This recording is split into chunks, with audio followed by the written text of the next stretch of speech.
The first gunshot shattered the wine glasses on table 12. Screams erupted through Romano's dining room as three armed men in tactical gear moved with deadly precision between the tables. Wealthy patrons dove behind overturned chairs, waits froze in terror, and the owner, who had fired his most reliable employee just minutes earlier, suddenly realized his mistake. Because Michael Torres wasn't running for the exit like everyone else, he was moving toward the gunmen. Welcome to the Human Stories. Before we dive into this powerful story of hidden heroism and instant justice, tell us in the comments which city you're watching from today, and if you believe stories like this deserve to be heard, hit that subscribe button, because sometimes the most dangerous predators pick the wrong prey. Romano's Italian restaurant sat like a jewel in the heart of downtown's financial district. White tablecloths, crystal stemware, and prices that made even Wall Street executives think twice. For 8 years, Michael Torres had been part of the fabric of this place, arriving early, staying late, treating every customer like family even when they treated him like furniture. At 58, Michael moved with the quiet efficiency of someone who'd learned that economy of motion could mean the difference between life and death. His black uniform was always pressed, his graying hair neatly combed, his posture straight despite the arthritis that reminded him daily of old injuries. The younger waitstaff called him Pops, sometimes with affection, sometimes with the casual cruelty of youth who couldn't imagine their own aging. Tonight was different. Tonight, Vincent Romano III, grandson of the restaurant's founder, had finally worked up the courage to have the conversation he'd been avoiding for months. "Michael," Vincent called out during the pre-dinner staff meeting, his voice carrying across the dining room with calculated authority. "Can I see you in my office?" The other servers exchanged glances. Sarah, the hostess, smirked behind her reservation book. Danny, the sommelier, shook his head with practiced indifference. Everyone knew what office meetings meant at Romano's. Michael followed Vincent through the kitchen, past the prep cooks who suddenly found their cutting boards fascinating, past the dishwashers who avoided eye contact. The office was small, cramped, dominated by a desk covered in vendor invoices and a wall of family photos showing 3 generations of Romano prosperity. "Michael, you've been with us a long time," Vincent began, settling behind his desk with the confidence of inherited authority. 8 years. That's really something." "Yes, sir," Michael replied, hands clasped behind his back in a posture that came from decades of muscle memory. "The thing is, ... Vincent shuffled papers unnecessarily, building to his point. "The restaurant business is changing. Our clientele expects a certain ... energy, a certain image." Mikhail waited. He'd learned long ago that silence often revealed more than questions. "You're 58, Michael. I mean, that's not old. But in this business ... double quotes. Vincent gestured vaguely toward the dining room. "We need people who can keep up with the pace, who fit the atmosphere we're trying to create." "Have I done something wrong, sir?" Michael asked quietly. No, nothing like that. It's just ... double quotes. Vincent finally met his eyes. "I think it's time for you to explore other opportunities. We'll give you 2 weeks severance, of course, more than generous." The words hung in the air like smoke. Michael Torres, who had survived 3 combat deployments, who had carried wounded teammates through enemy fire, who had stared down death more times than he could count, felt something he hadn't experienced in decades, the particular humiliation of being discarded for being inconvenient. "I understand," Michael said simply. Great. I knew you'd be professional about this." Vincent's relief was palpable. "You can finish out the weekend if you want, or..." "I'll finish tonight," Michael said. "I don't leave jobs unfinished." Vincent nodded, already turning back to his paperwork, dismissing the man who had never missed a shift, never caused a problem, never asked for anything more than the dignity of honest work. Michael returned to the dining room where the dinner service was beginning. The other staff watched him carefully, reading his expression for signs of drama. When they saw only his usual calm competence, they returned to their preparations with vague disappointment. But something had changed in Michael Torres. Not anger. He'd outgrown anger years ago. Something deeper. A recognition that some battles aren't worth fighting, and some people aren't worth saving. He had no idea that in less than an hour he'd discover he was wrong about both.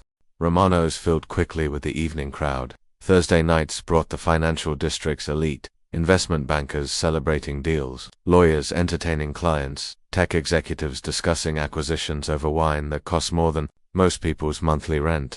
Michael moved through his section with mechanical precision. Take the order, deliver the food, refill the water, clear the plates. 8 years of routine automation, muscle memory guiding him through the last shift of a job that had defined his civilian identity. Table 12 hosted the Hendersons celebrating their 25th wedding anniversary. They'd specifically requested Michael when making their reservation. He'd served them on previous anniversaries, remembered their preferences, treated their milestone with the reverence it deserved. Michael, Mrs. Henderson beamed as he approached with their usual bottle of Chianti. You look wonderful. How have you been? Very well, thank you, Michael replied, his professional mask hiding the irony of the question. Congratulations on 25 years, that's quite an achievement. We were just saying, Mr. Henderson chimed in. How nice it is to see a familiar face. So many restaurants these days. It's all turnover, no consistency. You're one of the reasons we keep coming back. Michael poured their wine with steady hands, the compliment landing like salt in a fresh wound. You're very kind. At table 7, a group of young investment bankers were conducting what appeared to be a job interview over appetizers. Michael recognized the type, mid-20s, six-figure salaries, convinced that money made them important and that service workers existed solely for their convenience. Excuse me, one of them called out, snapping his fingers to get Michael's attention. This bread is cold. Can you get us some that's actually warm?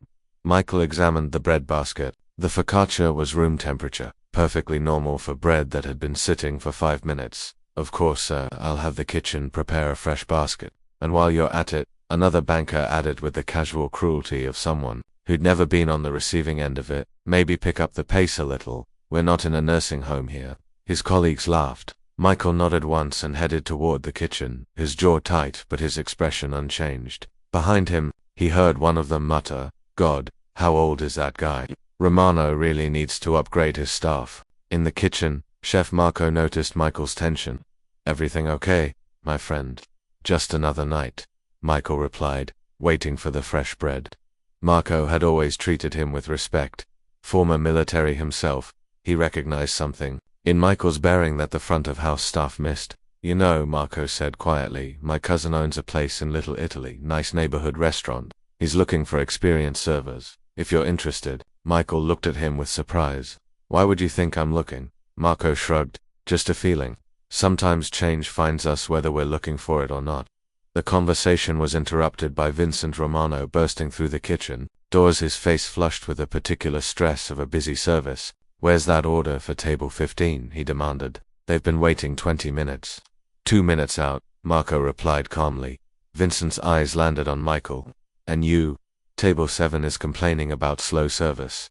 Pick it up, will you? We can't afford to lose customers, because... He didn't finish the sentence, but the implication hung in the air. Because you're too old, too slow, too much of a liability. Michael took the fresh bread and returned to table 7, where the investment bankers were deep in conversation about market volatility and cryptocurrency futures. He placed the basket on the table quietly, but one of them looked up with irritation. Finally, you know, at most restaurants, servers actually serve. They don't just wander around like they're on a leisurely stroll. My apologies for the delay, Michael said evenly.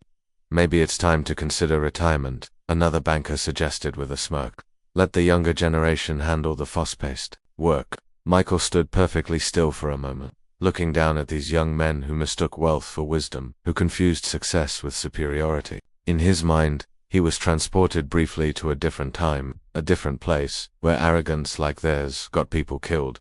Is there anything else I can get for you, gentlemen? He asked. Yeah, the first banker said. A waiter who can keep up. More laughter. Michael nodded and walked away, his hand steady despite the storm building in his chest. He had 45 minutes left in his shift. 45 minutes, and then he could leave this place forever, carrying its humiliations with him like shrapnel. From an old wound. At 9:17 p.m., exactly 23 minutes before the gunman would arrive, Vincent Romano made his announcement. Vincent chose the worst possible moment to make his power play. The dining room was full, every table occupied, the kitchen running at capacity. He emerged from his office carrying a wireless microphone, the kind usually reserved for special announcements or wine tastings. Michael was serving dessert to the Hendersons when Vincent's voice crackled through the restaurant's sound system. Good evening, everyone. I hope you're all enjoying your dinner at Romano's. I wanted to take a moment to address our commitment to excellence and the changes we're making to better serve our distinguished clientele. A hush fell over the dining room. Diners looked up from their conversations, confused by the interruption. The waitstaff froze mid-service, sensing something wrong in Vincent's tone. As we continue to evolve, we're implementing new standards for our service team. We believe our customers deserve staff who represent the energy and professionalism that Romano's is known for. Michael set down the tiramisu in front of Mrs. Henderson, his movements automatic even as dread settled in his stomach. To that end, Vincent continued, his voice gaining confidence, we're making some staffing adjustments. Effective immediately, we're thanking Michael Torres for his 8 years of service. Tonight will be his final shift with us. The silence that followed was deafening. 60 diners turned to look at Michael, who stood frozen beside table 12, a dessert spoon still in his hand. The humiliation was complete, public, designed to establish Vincent's authority over both his staff and his customers. Mrs. Henderson gasped audibly. What, Michael, is this true? Michael's throat worked for a moment before he found his voice. Yes, ma'am, tonight's my last night. But why? Mr. Henderson demanded, loud enough for nearby tables to hear. You're the best waiter we've ever had. Vincent, still holding the microphone, heard the protest and felt compelled to defend his decision. We appreciate all of our longtime staff, but sometimes fresh perspectives are necessary for growth. The young bankers at table 7 burst into applause. About time, one of them called out. Finally, some management with backbone. Their mockery cut through the restaurant like a blade. Other diners shifted uncomfortably, some nodding approval at what they assumed was necessary business evolution, others looking disturbed by the public nature of the dismissal. Michael Torres stood in the center of it all, 60 pairs of eyes on him, his 8 years of service reduced to a public spectacle. The man who had once led soldiers through combat zones, who had made life-and-death decisions under impossible pressure, felt something he hadn't experienced since childhood, shame. He untied his apron slowly, folded it neatly, and placed it on the Hendersons' table. Thank you for your kindness over the years, he said to them quietly. It's meant more than you know. Mrs. Henderson reached out and touched his hand. This isn't right, Michael. This isn't right at all. Sometimes things just run their course, he replied, his voice steady despite everything crumbling inside, as Michael walked toward the kitchen to collect his things. The young bankers at table 7 weren't finished with their entertainment. Hey Pops, one of them called out. Don't forget to update your LinkedIn. Former waiter seeking entry-level positions. Their laughter followed him across the dining room. Vincent, still holding the microphone, made no effort to control his customer's behavior. In fact, he seemed pleased that someone was validating his decision so publicly. Michael pushed through the kitchen doors and immediately felt the difference in atmosphere. The kitchen staff, predominantly immigrants who understood what it meant to work without safety nets, watched him with sympathy and anger. This is bullshit, Marco said under his breath. Complete bullshit. It's fine, Michael replied, opening his locker and removing his street clothes. I've had worse days. Chef Marco studied him carefully. Yeah, like when Michael paused, a white shirt in his hands, memories surfacing unbidden, like the day I had to carry my squad leader 3 miles through enemy territory with half my ribs broken, like the day I watched my best friend die because our intel was wrong, like the day I came home from my 3rd deployment and realized I didn't know how to be anything except a soldier. The kitchen went quiet. None of them had known. This, Michael gestured toward the dining room. This is just Thursday night. He changed clothes in silence, hyper-aware of the sounds filtering through the kitchen doors, clinking glasses, muted conversations, the occasional burst of laughter from table 7. When he was ready to leave, Marco handed him a piece of paper. My cousin's number, he explained. Call him tonight if you want. Michael pocketed the paper without looking at it. Thanks. As he headed toward the rear exit, Vincent Romano appeared. In the kitchen doorway. Michael, I want you to know this isn't personal. It's just business. Michael stopped walking but didn't turn around. Mr. Romano, I've been shot at by professionals. Your definition of just business doesn't really register on my scale of things to worry about. I don't understand. Michael finally turned to face his former employer. I know you don't. That's been the problem all along. He left through the back door, stepping into the alley behind Romano's, where the dumpsters stood like monuments to waste and abandonment. The city hummed around him, traffic, sirens, the distant sound of construction. Life going on, indifferent to his small personal catastrophe. Michael Torres walked to his 15-year-old Honda Civic, parked in the employee section of the lot, and sat behind the wheel without starting the engine. For the first time in 8 years, he had nowhere to be. Inside Romano's. The dinner service continued. Vincent returned to his office, satisfied with his handling of an uncomfortable situation. The young bankers ordered another round of drinks to celebrate their entertainment. The Hendersons picked at their dessert, their anniversary mood permanently soured. At 9:38 p.m., exactly 2 minutes before the attack, Michael was still sitting in his car, staring at the restaurant's rear entrance. He should have been driving home, he should have been moving on with his life, but something kept him there. Maybe it was habit. 8 years of responsibility didn't disappear in one humiliating moment. Maybe it was intuition honed by years of survival training. Or maybe it was just the stubborn refusal of a man who had never run from a fight to start running now. At 9:40 p.m., 3 black SUVs pulled into Romano's parking lot. Michael noticed the vehicles immediately. 3 identical black Suburbans, windows tinted beyond legal limits, parking in formation rather than convenience. In civilian life, people called it paranoia. In military terms, it was pattern recognition. The SUVs disgorged their passengers with choreographed precision. 9 men total, dressed in dark clothing, moving with the kind of coordination that came from extensive training. They spread out across the parking lot, establishing a perimeter while 3 of them approached the restaurant's main entrance. Michael's training kicked in automatically. He assessed the threat from his position in the employee lot, noting their equipment, their positioning, their obvious intent. These weren't random criminals. This was a planned operation. The first gunshot came at 9:42 p.m. Through Romano's large front windows, Michael could see the 3 lead attackers moving through the dining room. Customers were screaming, diving under tables, scrambling toward exits that were already being blocked by additional gunmen. His first instinct was to drive away.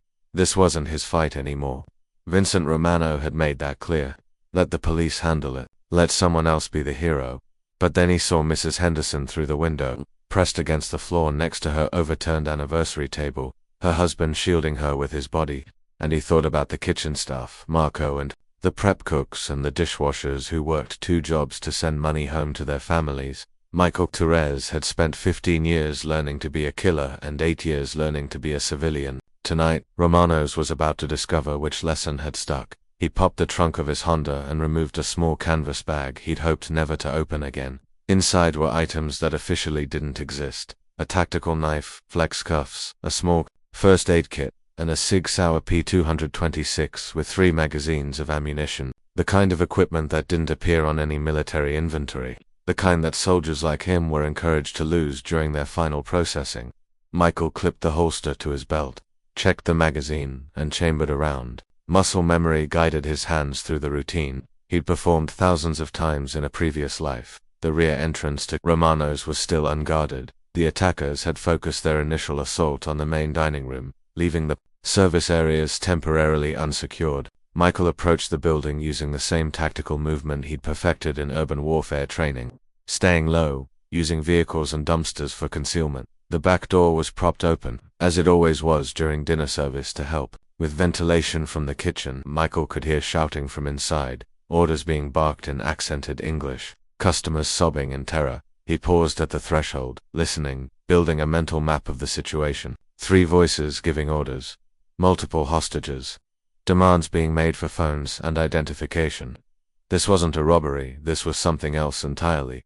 Michael slipped through the door and into the kitchen, where he found Marco and 2 prep cooks hiding behind the industrial stoves, their faces pale with terror. "Jesus Christ, Michael," Marco whispered. "What are you doing here?" "How many?" Michael asked quietly, his voice taking on the clipped authority of his former rank. 3, maybe 4. They came in shooting. They have everyone in the dining room, kitchen, staff, just us. Sarah and Danny are out there with the customers. Michael nodded, processing the information. "Stay here. Don't move unless the building catches fire. If shooting starts, get behind the walk-in cooler. The metal will stop most rounds." Marco stared at him. "Michael, who the hell are you tonight?" "I'm the guy who's going to make sure you see your family again." Michael moved through the kitchen with practiced silence, approaching the swinging doors that led to the dining room. Through the small windows, he could see the scene inside. Customers huddled on the floor, 3 armed men positioning themselves strategically around the room, speaking into wireless headsets. The lead attacker was tall, athletic, carrying himself with military bearing. He stood near the bar, weapon trained on the crowd, while he spoke quietly into his radio. Michael couldn't make out the words, but the rhythm was familiar: tactical communication, coordinated operation. The second gunman was positioned near the front entrance, covering the windows and monitoring the street for police response. The third moved between tables, collecting phones and identification from the hostages. Michael counted approximately 40 civilians in the dining room, including restaurant staff. Too many variables, too many ways for this to go wrong, but he'd worked with worse odds before. The lead attacker raised his voice, addressing the hostages. Everyone listen carefully. We are not here to hurt you unless you force us to. We need 3 specific individuals who are dining here tonight. If they cooperate, everyone else walks away unharmed. This wasn't random violence, this was a targeted operation using civilian cover. Michael's mind raced through possibilities: witness protection, organized crime, international terrorism, corporate espionage. The specifics didn't matter. What mattered was stopping it. He noticed Vincent Romano among the hostages, pressed against the wall near his office door, his earlier confidence replaced by stark terror. At table 7, the young bankers who had mocked Michael's age were now sobbing like children, their financial success meaningless in the face of mortal fear. Michael withdrew from the door and began planning his approach. 3 armed professionals, multiple civilians, confined space. This required precision, not heroics. He started with the basics: disruption of enemy communications. Michael's first target was the communication array he'd spotted on one of the SUVs outside. Every coordinated operation relied on communication, and severing that link would force the attackers into reactive rather than proactive mode.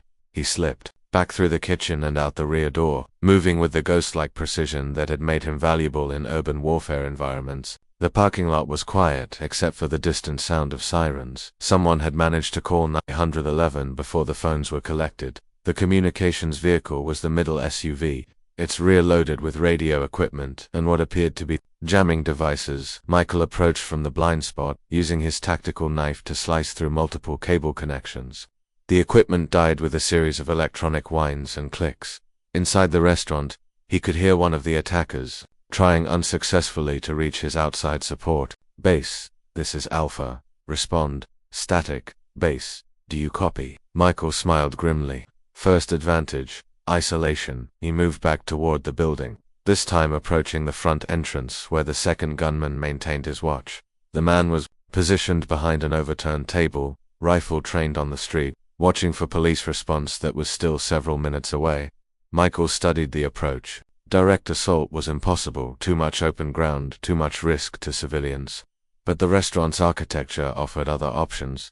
Romano's had been built in an old warehouse, retaining some of the industrial features, including a delivery entrance that connected to the main dining room through a short corridor. Michael had used it hundreds of times to bring in supplies, but tonight it would serve a different purpose. The delivery door was locked, but Michael's tactical knife made quick work of the standard commercial lock. He slipped inside, finding himself in the narrow corridor that led past the restrooms to the dining room. From this angle, he could see the second gunman's position clearly. The man was focused on external threats, not expecting an approach from inside the building. Classic tactical error. Fixation on the expected threat vector, but Michael drew his pistol, checking the suppressor he'd attached while moving through the corridor. Eliminating the gunman quietly was essential. Any noise would alert the others and potentially trigger a massacre. But as he prepared to take the shot, something stopped him. Through the dining room windows, he could see a police car approaching slowly, its emergency lights dark, trying to assess the situation without triggering a violent response. The moment the second gunman spotted the police car, everything would change. Michael had perhaps 30 seconds before this became a barricaded hostage situation with SWAT teams and negotiators and all the bureaucratic complications that got civilians killed. He moved. The approach was textbook smooth, silent, covering the distance in 4 quick steps. The gunman never heard him coming. Michael's arm wrapped around the man's throat, cutting off both air and blood flow to the brain. The struggle lasted 8 seconds before the gunman went limp. Michael lowered the unconscious terrorist behind the overturned table, zip-tied his hands with flex cuffs, and secured his weapons. 1 down, 2 to go, and still no shots fired. But his movement had been spotted. "Alex, report your position," came a voice from inside the dining room. When no response came, the lead attacker's tone sharpened. "Alex, respond immediately." Michael could hear footsteps moving toward the front of the restaurant. Discovery was inevitable now. Time to shift tactics from stealth to speed. He moved back through the corridor, circling toward the kitchen while the remaining attackers tried to locate their missing teammate. Their coordination was breaking down, confusion replacing the disciplined execution they'd planned. "We have a problem," the lead attacker announced to the hostages, his weapon now sweeping the room in search of threats. "Someone is interfering with our operation. That means the easy way is no longer an option." Michael heard the threat clearly. Harm to civilians was about to escalate. Time was running out. From the kitchen, he could see both remaining attackers through the serving window. They'd repositioned themselves defensively, using the hostages as human shields while they tried to regain control of the situation. The third gunman, the one who'd been collecting phones, was now posted near the emergency exit, cutting off the most obvious escape route. The leader remained near the bar, his rifle trained on the crowd while he barked orders into his dead radio. Michael assessed his options. 2 armed professionals, 40 civilians, confined space, degraded lighting. Standard military doctrine called for overwhelming force, but overwhelming force would get innocent people killed. He needed a different approach, something that would draw the gunman away from the hostages while giving him tactical advantage. Michael opened the gas valve on one of the kitchen stoves, letting natural gas begin to fill the air. Not enough to create an explosion. He wasn't trying to blow up the building, just enough to create a distraction. Then he triggered the fire alarm. The shrill sound echoed through Romano's, startling everyone inside. Emergency lighting kicked on, casting harsh shadows across the dining room. The hostages looked round in confusion, some starting to rise from the floor before being ordered back down by the gunman. "What the hell is that?" the third attacker shouted over the alarm. "Fire alarm," the leader replied. "Someone's trying to force an evacuation. Don't let anyone move." But the alarm served Michael's real purpose, masking sound, while the attackers were distracted by the noise and the potential threat of fire. He moved through the kitchen toward his next objective.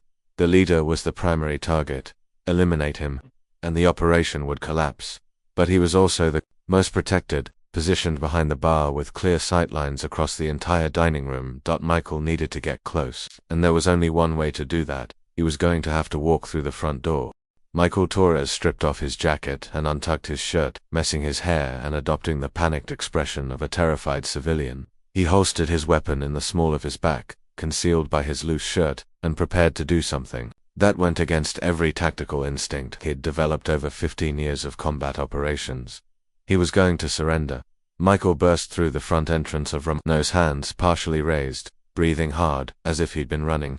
"Please," he called out, his voice cracking with manufactured desperation. "I was in the bathroom when this started. I heard shooting." The third gunman immediately swung his rifle toward this new threat, but Michael's performance was convincing. Civilian, disheveled, terrified, exactly what you'd expect from someone hiding in a bathroom during a terrorist attack. "Get down," the gunman shouted. "On the floor, now." Michael complied, dropping to his knees with his hands visible, joining the other hostages near the overturned tables. The movement put him within 10 feet of the leader's position behind the bar. "Where did you come from?" the leader demanded, studying Michael with professional suspicion. "Men's room," Michael replied, letting his voice shake. "I locked myself in a store when I heard the shooting. I thought maybe you'd left." The leader's attention was split between this new hostage and his missing teammate at the front entrance. Michael could see the tactical calculations running through the man's mind. Maintain control of the hostages while trying to determine what had happened to Alex. "Search him," the leader ordered. The third gunman approached Michael cautiously, rifle trained on him while he conducted a one-handed pat. Michael remained perfectly still, letting the man find his wallet, his keys, a pack of gum, the contents of a civilian's pockets. The gunman missed the weapon in the small of Michael's back, not because he was incompetent, but because Michael knew exactly how to position his body to create a blind spot. 15 years of training in weapons, concealment, and counter-surveillance had their advantages. "He's clean," the gunman reported. "Join the others," the leader said, gesturing toward the cluster of hostages near the center of the room. As Michael crawled toward the group, he made eye contact with Mrs. Henderson. She stared at him with confusion and hope, recognizing him but not understanding why he was there. He gave her the slightest shake of his head, a signal to stay quiet, from his new position among the hostages. Michael had a clear view of both remaining attackers and could assess the civilians' condition. Most were holding up reasonably well, considering the circumstances, though several showed signs of shock and potential medical distress. The young bankers from Table 7 were clustered together near the wall. No longer the arrogant masters of the universe who had mocked his age. Now they looked like what they really were, scared children playing at being adults, finally encountering something their money couldn't buy them out of. Vincent Romano was pressed against the wall near his office, his face gray with terror and what might have been recognition. He kept staring at Michael with growing confusion, unable to process why his former employee had voluntarily entered a hostage situation. "Listen carefully," the leader announced to the room. "We are looking for 3 specific individuals. When I call your names, stand up slowly and identify yourselves." He pulled out a sheet of paper and began reading. David Chen, Margaret Sullivan, Robert Castellano. Michael's blood went cold. He recognized those names, not personally, but from context. Chen was a federal prosecutor who specialized in organized crime cases. Sullivan was a forensic accountant who had testified in several high-profile money laundering trials. Castellano was a former mob accountant turned government witness. This wasn't random terrorism. This was an assassination operation targeting federal witnesses who happened to be dining at Romano's tonight. Chen raised his hand tentatively from near the kitchen entrance. "I'm David Chen," he said quietly. "Stand up. Move to the center of the room." Chen complied, his prosecutor's composure barely holding as he walked to the designated spot. Michael could see the man calculating odds, probably running through legal precedents for hostage situations as if jurisprudence could save him from a bullet. "Margaret Sullivan," the leader called. No response. Michael scanned the hostages, looking for anyone who might be trying to hide their identity. He spotted a middle-aged woman near the bar who was studiously avoiding eye contact, her hands covering her face. "Margaret Sullivan," the leader repeated, his voice harder now. "We know you're here. Your reservation was confirmed. Stand up now, or we start shooting people until you do." The woman, Sullivan, slowly raised her head. "I'm here," she whispered. "Join Mr. Chen. 2 down, 1 to go." Michael looked around for Castellano but couldn't immediately identify him among the hostages. Either the man wasn't here, or he was doing a better job of concealing his identity. "Robert Castellano," the leader called out. Final call. Still no response. The leader's patience was clearly wearing thin. "Very well," he said, raising his rifle toward the cluster of hostages. "We'll do this the hard way. I'm going to start shooting civilians until Mr. Castellano identifies himself, starting with..." His weapon swung toward Mrs. Henderson. When Michael Torres stopped being a waiter and became a soldier again, Michael moved with the explosive precision of a compressed spring suddenly released. In one fluid motion, he rolled behind the overturned table 7, drew his weapon, and put 2 rounds center mass into the 3rd gunman before the man could react. The silenced shots were barely audible over the fire alarm, but the gunman's collapse sent shockwaves through the room. Hostages screamed and scattered, diving behind whatever cover they could find. The leader spun toward the source of the threat, but Michael was already moving, using the chaos and the panicking civilians as concealment. He rolled between tables, staying low, closing the distance to the bar while the terrorists tried to acquire a target. "Who are you?" the leader shouted, sweeping his rifle across the dining room. Michael's response came from an unexpected angle. He'd flanked to the leader's left, using the service station as cover.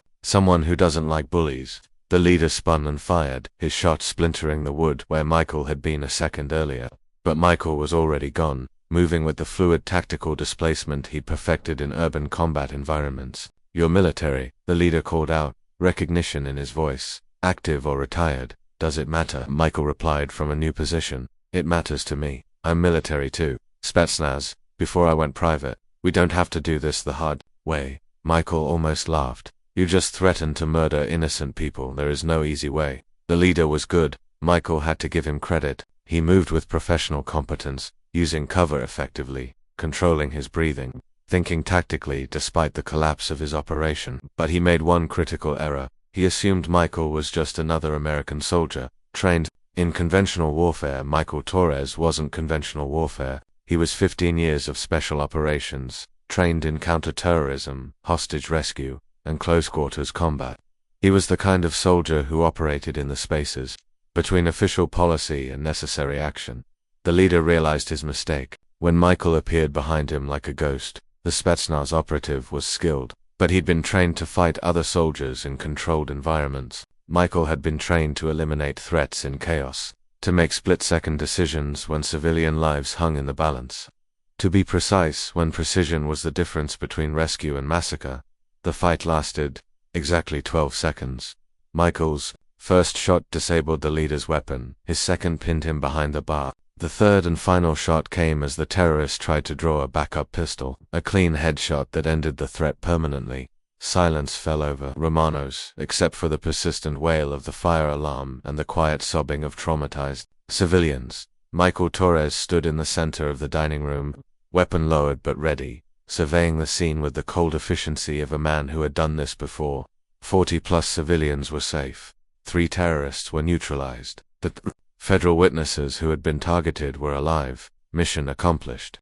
The police arrived 7 minutes later, tactical teams flooding through the entrance to find a scene that would be talked about in law enforcement circles for years to come.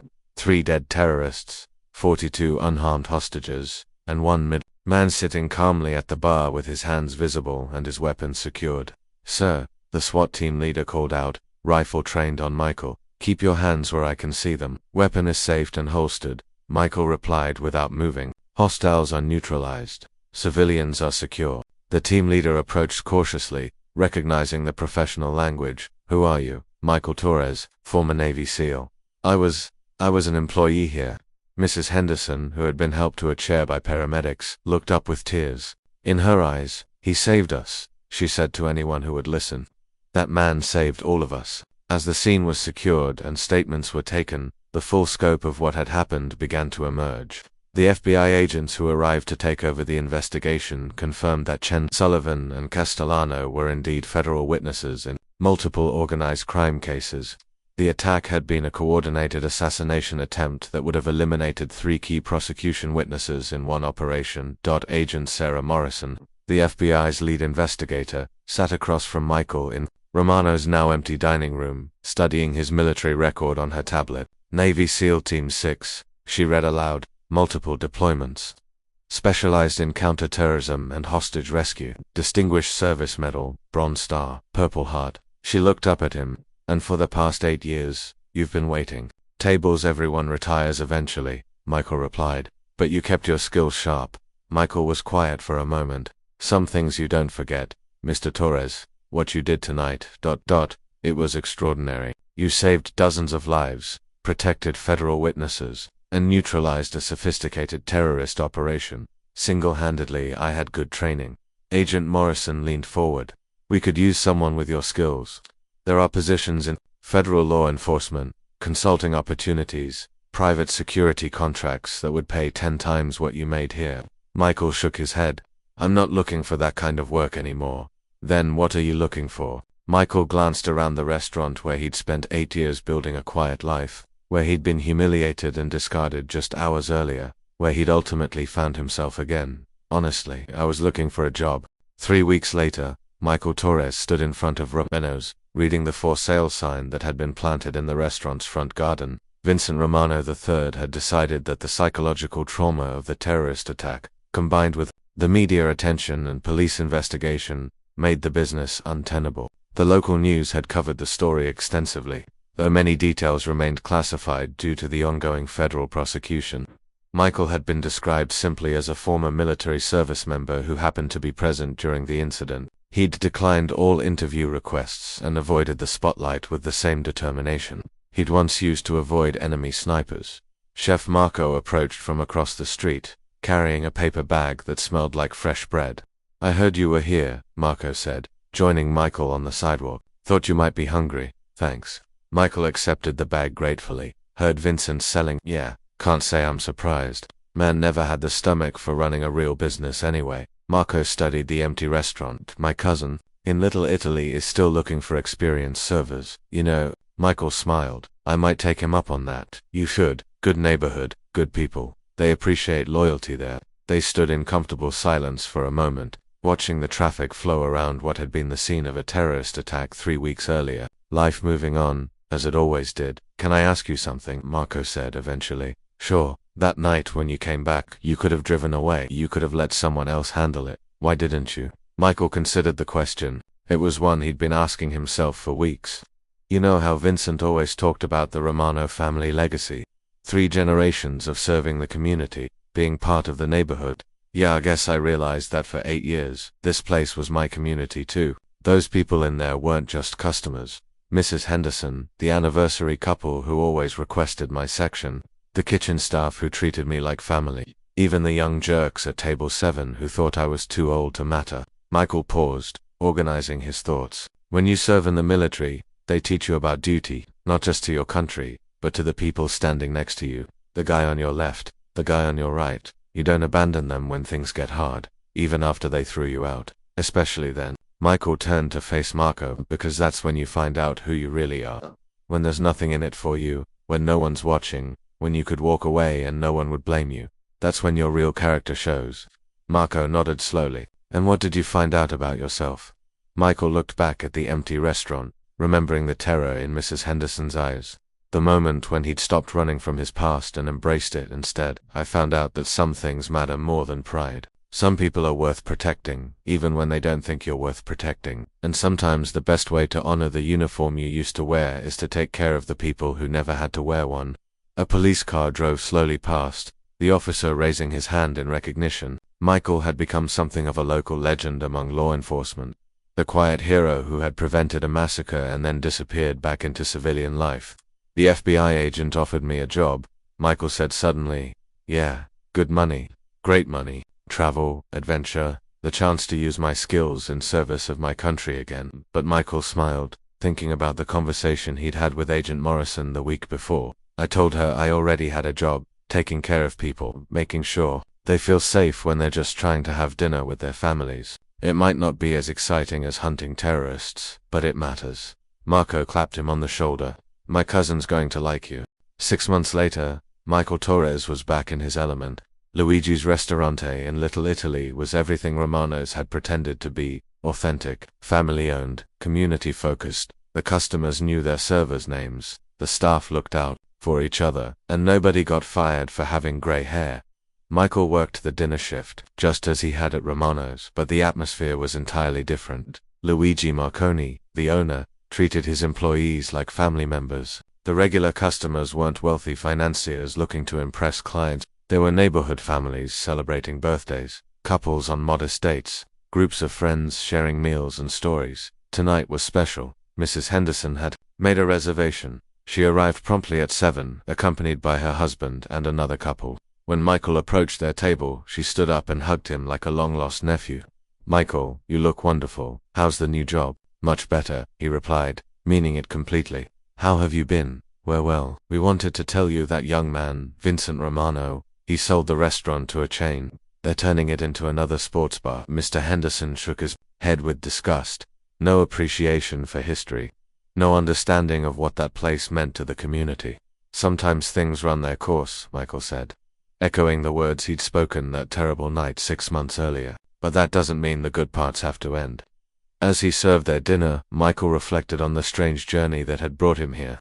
He'd been humiliated, discarded, forced to confront the gap between his past and his present. But that confrontation had ultimately saved lives and reminded him who he was beneath the uniform. He no longer wore . The young bankers from Table 7 had never returned to Romano's after that night. They'd given statements to the FBI, then disappeared, back into their world of quarterly reports and profit margins. Michael occasionally wondered if they remembered the man they'd mocked, if they understood how close they'd come to learning the hardest lesson of all. Vincent Romano had included a personal note when he'd sold the restaurant, addressing it to the former employee who acted with distinction during the incident. It was a formal apology, written by lawyers, saying nothing meaningful about accountability or recognition. Michael had thrown it away without finishing it. Some apologies came too late to matter, but other things did matter. Like the thank you card from David Chen, the federal prosecutor whose life Michael had saved, like the Christmas gift from Margaret Sullivan's family, like the standing invitation to Sunday dinner at Marco's house, like the simple satisfaction of good work, fairly compensated, in the service of people who valued what he brought to their lives.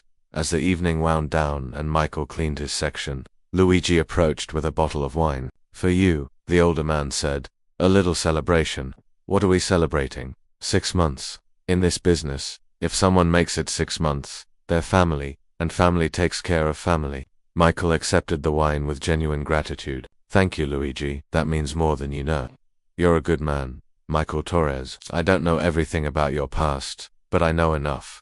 This neighborhood is lucky to have you. As Michael walked to his car after closing, he passed the newsstand where headlines still occasionally referenced the Romano's incident. The federal prosecution of the crime families who had ordered the hit was proceeding smoothly, thanks in part to the survival of their three key witnesses. Justice moving forward, one measured step at a time. Michael Torres had learned something important that terrible night 6 months ago. Heroism wasn't about wearing a uniform or carrying a weapon. It was about standing up when standing up mattered, regardless of the cost to yourself. Sometimes heroes wore medals and received recognition. Sometimes they wore aprons and got tips. Sometimes they were the same person, just at different moments in their life.